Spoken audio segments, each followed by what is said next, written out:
Welcome to Colby-Sawyer College's permaculture garden. I'm Leon Malan. Today we are going to go through the process of how to start a garden. I put my name down for a tray and I realized I don't have a garden. No problem. We can still make a garden. So let's go through that today. The first thing we need to do is to make sure we have a really good sunny spot. Our vegetables, especially things like the tomatoes and the peppers, are going to need at least 8 hours of sunlight a day. So we need to find a sunny spot for our garden. We're actually going to make our garden right on top of the lawn. Here's my little garden. I made a quick little outline. I want to use some of these old mushroom logs. You can use something like hemlock boards, or you don't even have to edge your garden at all. You can just make it a mound and make an edge to keep the weeds away. So my first step is to do something with this compacted lawn. I'm going to take a garden fork. So once I've loosened it up, I'm not going to step on it ever again. I just pop my garden fork in. I'm just going to lift it up a little bit and loosen it up. There's our garden all loosened up.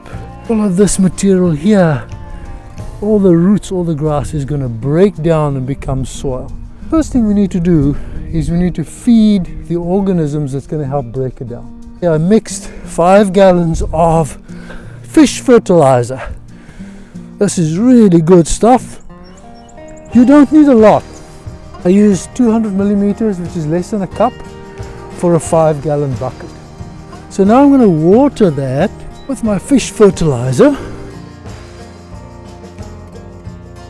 So now it's well watered, but also it has food. The food is for all the microorganisms down in the soil. To make sure that I have microorganisms in the soil, I'm going to add a little bit of worm casting. Probably just about a quart or so. So now that is prepped, and we now are going to add about 4 inches or more of compost right on top of what used to be the lawn. I have some compost.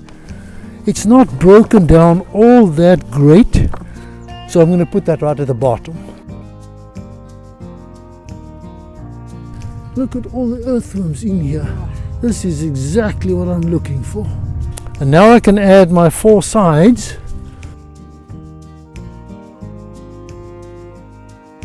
On the side here, I will probably end up adding some cardboard and wood chips, just so that the lawn doesn't crawl back into my garden. Next, I'm going to add some finer compost. Ideally, I should have it, but I don't. So I cheated a little bit, and I went and I bought some compost.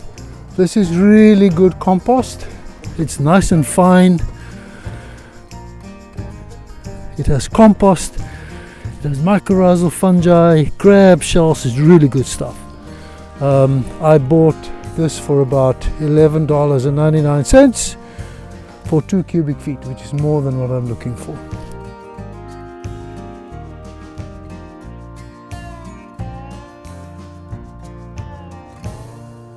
I'm going to now repeat the same step that I started off with. Is I'm going to put some fish fertilizer and some worm casting on top of this, because I also want some bacterial activity happening right here where the roots are going to be.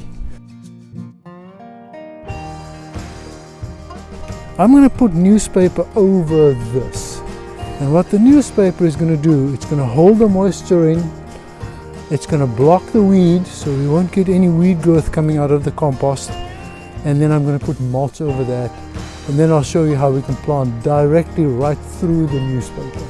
And what I do with my newspaper, I just soak it in some water because I want it to be nice and wet.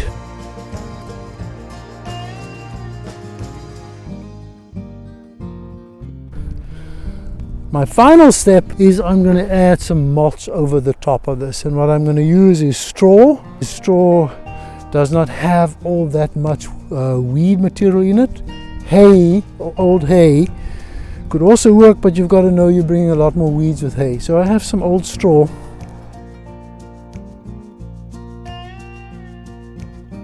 The last thing I want to do is just water this in. I want my straw not to get dry and blow away.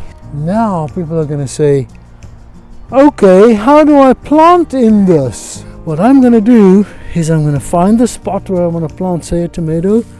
I'm going to open it up till I get to my newspaper.